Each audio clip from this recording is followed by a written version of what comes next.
man, both services, seriously, I've died laughing watching that video because how close Jonathan is standing to Christina. And some of those announcements, I'm like, whoa, personal space. I know you guys are married, but geez. I mean, he was like literally like standing. I'm sorry.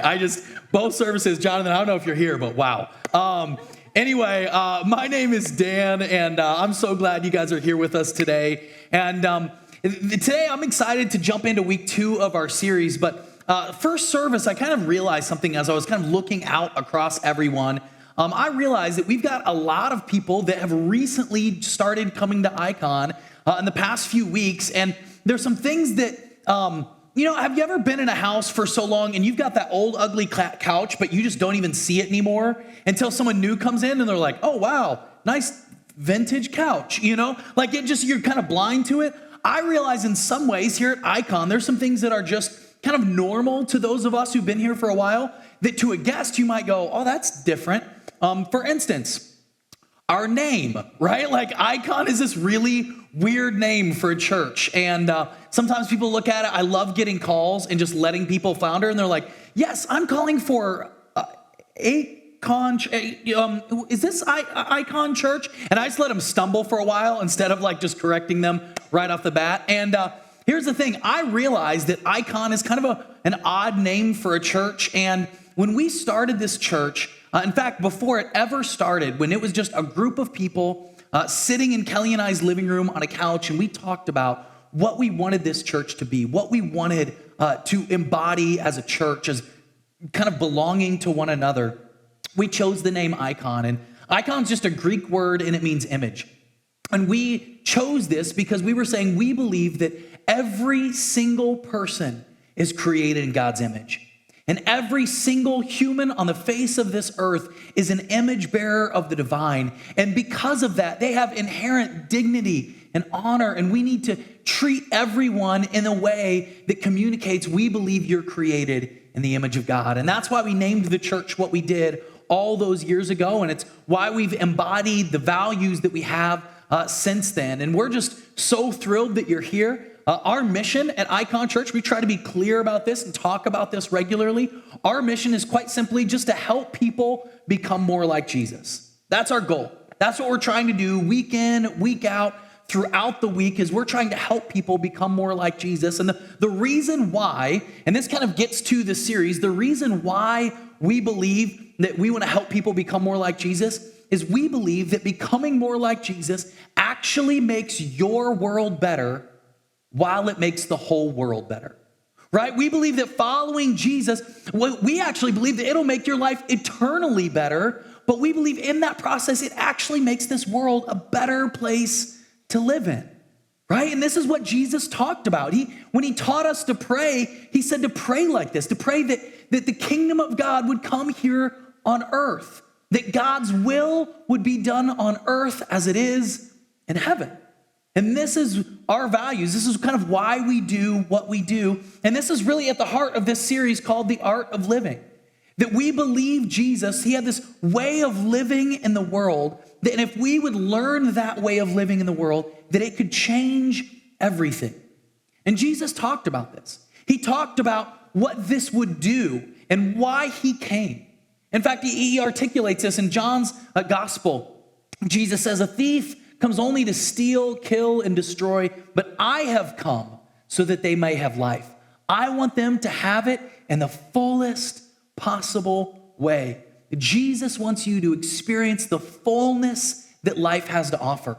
In other translations, it might say, have abundant life, have life to its full, have a full and satisfied, fulfilling kind of life. That's what Jesus wants. And he says, if you see anything that is robbing someone or something of life, if something is destroying life, is killing life, that is antithetical to what I came to do. See, I came, Jesus says, to give life. And here's the thing. Here's what we encounter many times. And I want to be clear on what we're talking about when we talk about the fullness of life or abundant life. Let me be clear. Here's what we don't mean. What I don't mean, and I don't think what Jesus means, is that when you follow him, everything goes your way, right? It just doesn't work that way.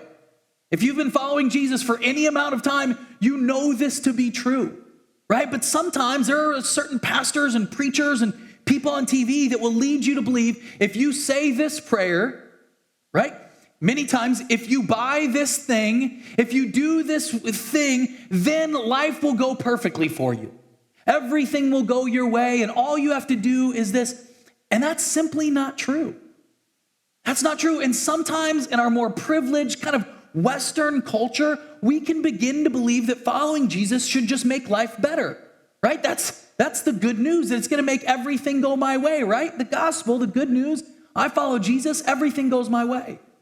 The problem is that's not the gospel. That's not true. I love the way Jen Hatmaker put this in her book, For the Love. She said it this way: if it isn't true for a poor single Christian mom living in Haiti, then it isn't true. If the gospel isn't true for her, then it's not true for us. Because when she starts following Jesus, life may still be challenging. Life may still be difficult. Not everything may go her way. So if that's the case for her, then we can't count on everything going our way when we follow Jesus. So if that's not what we're talking about, then what does abundant life look like? And more importantly, what creates this kind of life? This abundant, full of life, life to its fullest. What creates that? What does that in our lives?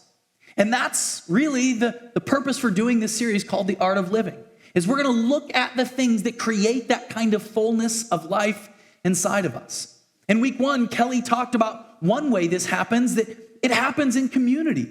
It happens in doing life with one another. God didn't intend for any of us to walk this road of life alone. We're meant to do it in community with one another. And today I'm going to be talking about one other way that creates this fullness, this abundant kind of life inside of us. And here's the deal. If you're in this room and you are a Christian, like you would consider yourself a follower of Jesus, then what we're going to be talking about actually is of utmost importance for you. Because if you're trying to follow Jesus, what Jesus talks about, the way in which he lives, the art of living like Jesus should be most important to us. But also, if you're in this room and maybe you're skeptical about this whole Christianity thing, like you're not sure about the whole Jesus thing, like you came because someone brought you and you just don't really do the church thing, I would challenge you to lean in and at least listen. At least listen and discover maybe there's something to this. Maybe there's something to this abundant life that you too can experience if you're willing to lean in just a little. And to talk about this, I want to focus on kind of a couple of moments in Jesus's life. And I got to set a little bit of the stage because you see, Jesus was a first century rabbi. He was a religious teacher, and in that culture and in that day and age, many times these rabbis would have disciples. They would have followers, and Jesus was a rabbi who had disciples. And what's unique about a disciple, and I think what's interesting and unique when Jesus calls us to make disciples, is disciples are different than students.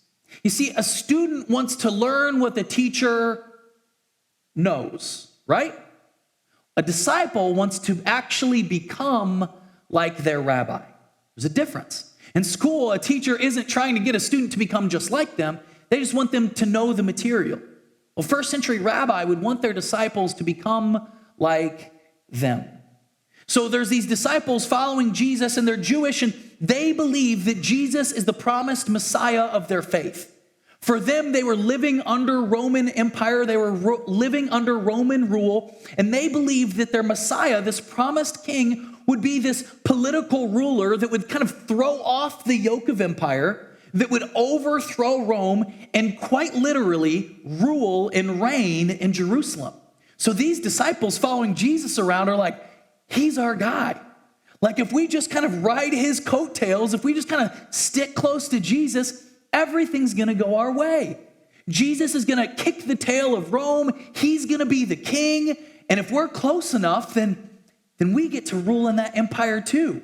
And there was these two followers that I can imagine they were kind of having some conversation. They were brothers, and they were like, hey, like maybe we should talk to Jesus now and like kind of promise to like, hey, stick by his side. And when he does make it in, like maybe we'll get some cabinet seats, if you know what I mean. Like maybe we can be up close to him. So these two brothers, they come up to Jesus, and here's what happens. Then James and John, the sons of Zebedee, came to Jesus and said, "Teacher, we want you to do for us whatever we ask." which is a pretty bold request if you think about it, right? I mean, here's these two guys going to Jesus going, hey, here's the deal, Jesus. Before I ask anything, like I just want to get one thing out of the way. Will you do whatever I ask of you? Right? Can you just kind of be my genie in a bottle? And this is a pretty bold request. And when I came across this again as I was preparing, I was like, man, geez, James and John, you guys, that's a pretty tall order, just going to Jesus saying, hey, will you do whatever I want for you? And then I started thinking about the times in my life, the times in probably all of our lives that we've sometimes treated God the same way. With our prayers that we prayed, God, hey, will you just kind of do whatever I want for me? I just want to get that out of the way, God. See, there's been times that we've done the very same thing. And so they go to Jesus and they're like, hey, we want you to kind of do whatever for us. And then they keep going and here's what happens. They replied, let one of us sit at your right hand and the other at your left in your glory. Now, again, many times we can kind of apply what we know to happen with the life of Jesus and think that glory means some ethereal place in heaven someday. But that's not what these guys were talking about. They meant quite literally, when you become king and in your court, we want to sit at your right hand and your left hand. We want to be closest to you. We want to have power. We want to have authority. We've had the boot of the Roman Empire on our neck our whole lives, and we finally want to have some power. So Jesus, listen, we believe you're going to make it. We know you're the king. So when you get there, can we sit at your right hand and your left hand? We want power. And Jesus tries to explain to them, he's like, guys, you don't get it. You might think, Dan, kind of where are you getting that from? Because Jesus actually says that. That's the next thing Jesus replies with. He says, you don't know what you're asking. You don't get this. You want to sit at my right hand and left hand? You want to experience that? Like, okay, but you're not realizing what you're asking for. They misunderstood the mission of Jesus. They thought the mission of Jesus was to have power. They thought the mission of Jesus was to rule an empire, quite literally. The problem is, too often, we must understand the mission of Jesus as well. We think it's maybe to make our life go the way we want. For Jesus to answer our prayers the way we want Jesus to answer our prayers.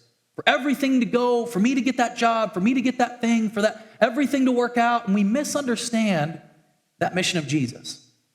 And Jesus tries to explain this to them. He's going, guys, you don't get this. And he goes on, and here's what Jesus says. The non-Jewish people, he's saying kind of the Gentiles, we live in this world with a lot of people, they have men that they call rulers. You know what those rulers love to show their power over the people. And their important leaders love to use their authority over the people. He's saying, you know how this works, guys. You've seen this. In the world, there are rulers that like to use their power for themselves. That like to leverage their authority, their influence, their control to benefit themselves, right? And in 2,000 years, can we just say culture hasn't changed that much, right? Right? Don't people with power like to leverage their power for the gain of themselves? Right? Like we still see this. Jesus is going, we know how this works. All it takes is looking out into our culture, looking out into our world, and we see this. It continues on. But it should not be that way with you. Whoever wants to be your leader must be your servant. Whoever wants to be the first must serve the rest of you like a slave. Do you know what a slave gets out of all of their work? Nothing. Nothing. There is nothing in it for them. And Jesus says that's the way you should serve one another. If you want to be first, you've got to serve everyone. That's what it means to sit at my right hand and at my left hand. And Jesus, to drive this point home, says, listen, I'll even be your example. Jesus says this, follow my example, even as the Son of Man. This is a name that Jesus often used for himself, not even claiming the deity that is rightfully his to claim. He says, even the Son of Man did not come for people to serve him. He came to serve others and to give his life to save many people.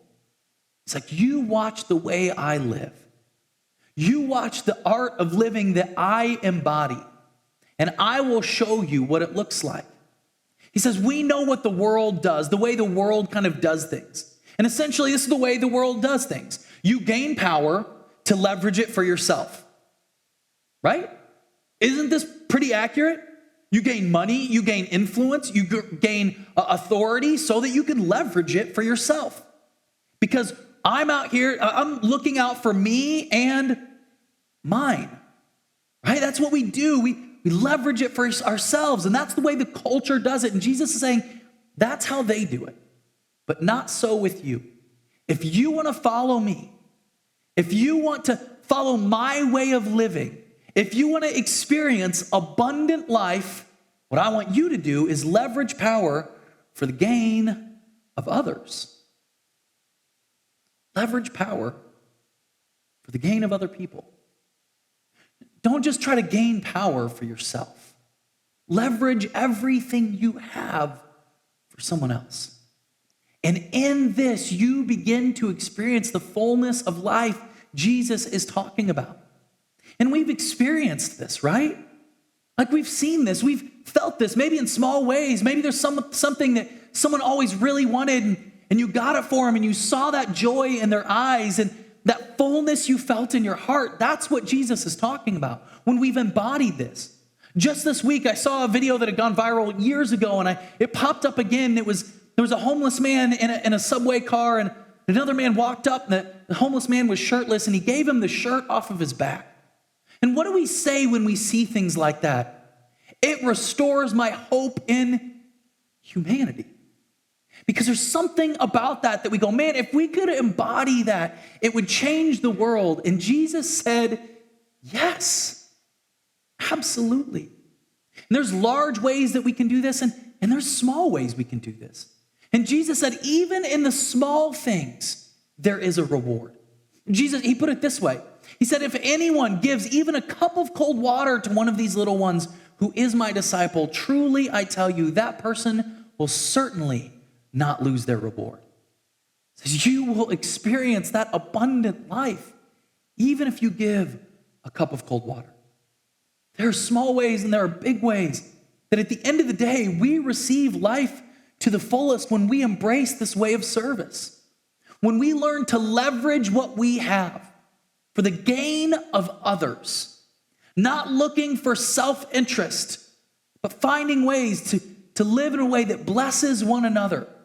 This is how we embody that. And there was this moment in Jesus' life, his whole life is leveraged in this way. Everything he does, read the life of Jesus, read his teachings, everything in his life is leveraging for other people. And then he's coming to the end of his life. He knows that he only has a few more moments with these disciples. He's leaving everything in their hands. And he has this final moment where he's like, I need to tell them one last time. And instead of just communicating it, he models it. He wants to give them this indelible image that they'll never be able to forget, that will forever be seared in their minds. And it's the last thing that he said, one of the last things that he says to them.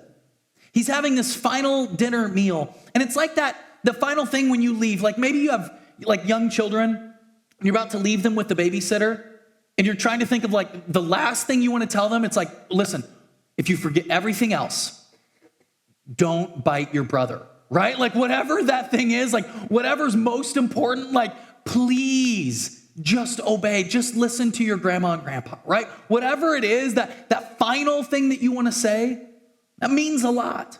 So here Jesus in this last moment with his disciples wants to leave them with this image. And one of his followers, a guy by the name of John, this is how John sets up that moment, right? Like this is a big deal. Jesus had all the power. In fact, in the Greek, this word all in the Greek, do you know what that means?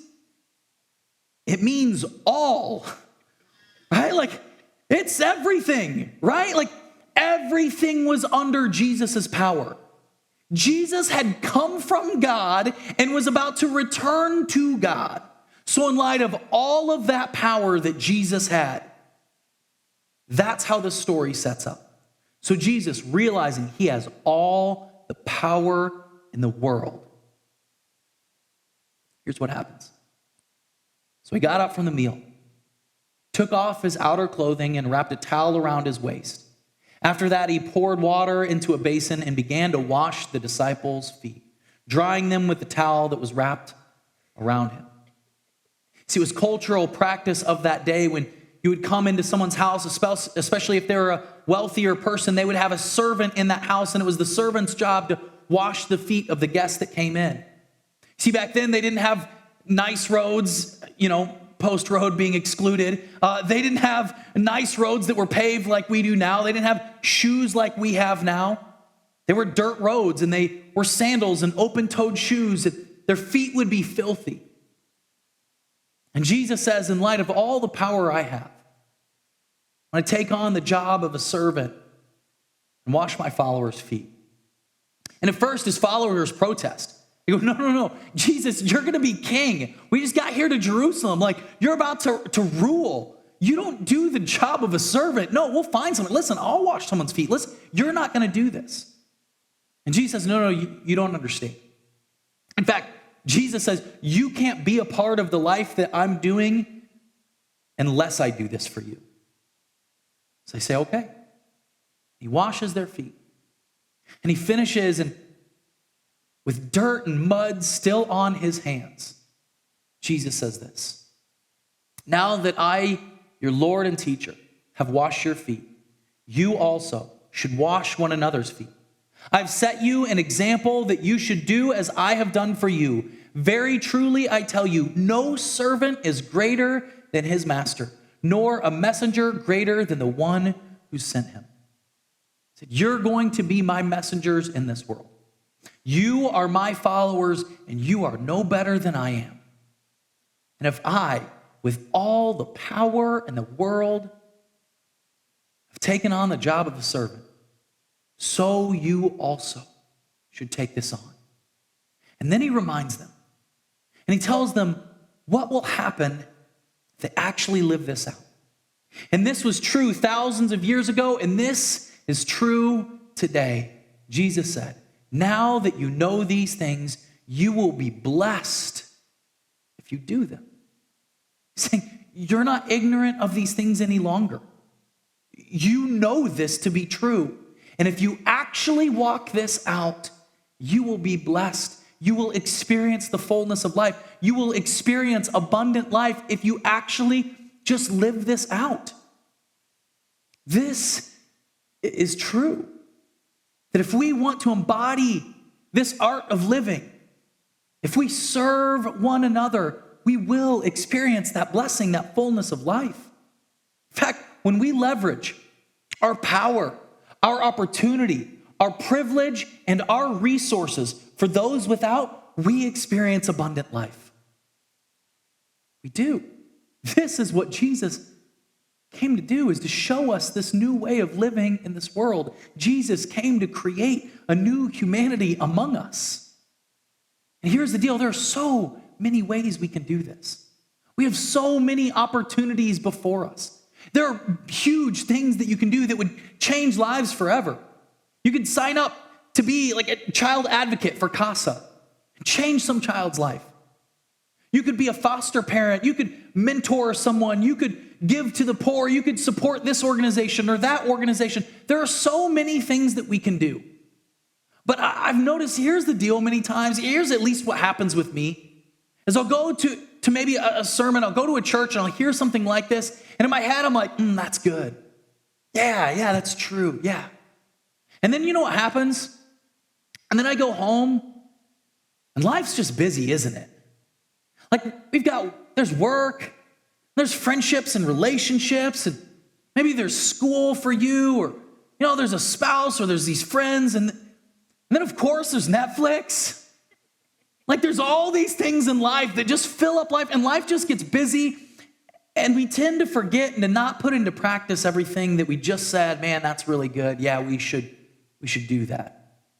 Well, I want to tell you something about Icon. I just want to kind of pull back the curtain. One of our goals here at Icon, we try to be annoyingly simple and practical. Like to the point that you have to to not walk it out. We want to give you opportunities to put this principle into practice.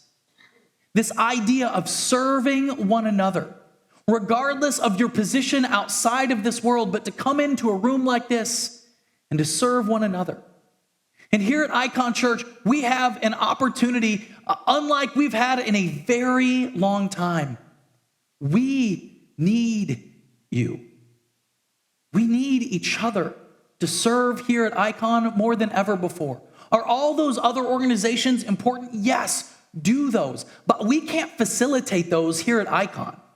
We can't facilitate CASA or this mentoring thing or that thing. But what we can do is we can facilitate serving one another here on a weekly basis here at Icon. So you received a card when you came in that says, join a team on it. I want you to take a look at that card. You see, on it, there's 4 different categories here within Icon Church where you can serve regularly. We've got a connections team, a creative team, a family ministry team, a first impressions team. And can I just say, we need your service more than ever. There have been people that were serving in many of these positions that aren't here at Icon any longer, and we need you to step up. We have an opportunity. You get to be a part of this.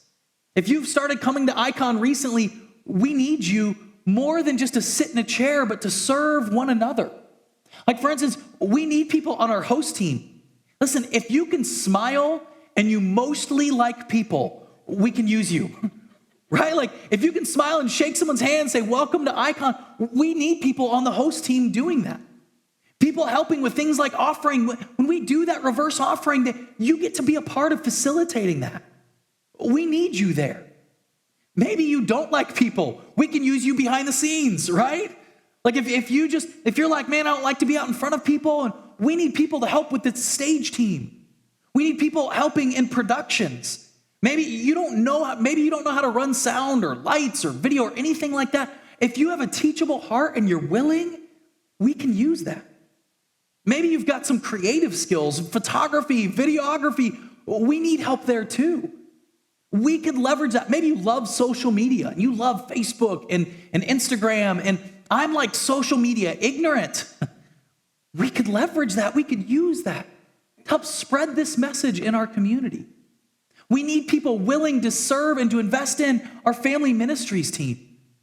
We specifically need people helping check in kids. When they bring their kids, letting them know that this is a safe environment where their kid is going to be loved and invested into.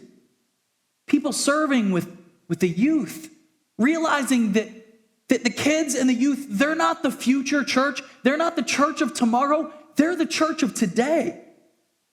You get to invest into that. We need people help leading and worship and band. And if you can play a guitar or sing or any of those things, all of which I can do none of. Like when I sing, the Holy Spirit's like, deuces, I'm out. Like, we don't want that.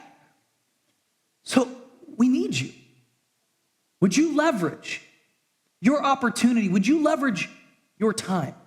Would you be willing maybe to come just a little early? Stick around just a little afterwards so that you can serve one another. And what's awesome, what happens when we do that is there's like these mutual benefits that all happen at once. Serving, in fact, is a way to both give and to receive, a way to create belonging while you find your own belonging.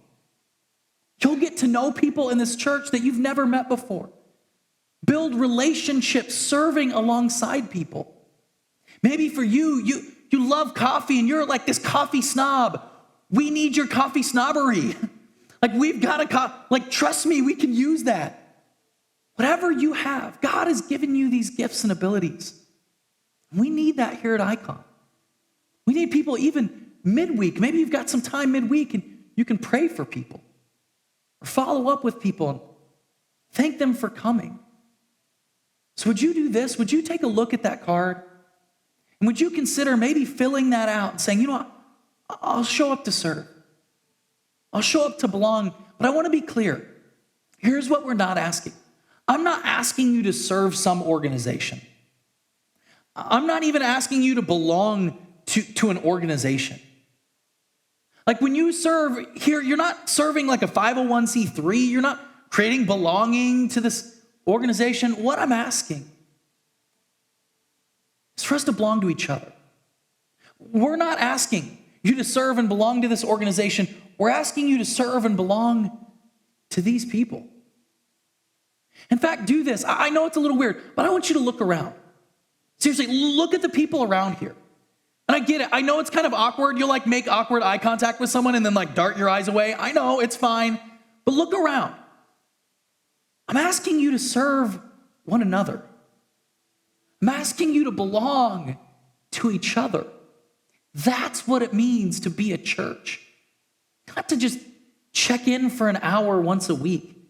Check some box and say, I showed up and I listened. No, it's belonging to each other. It's serving one another. And we need that unlike any other time before.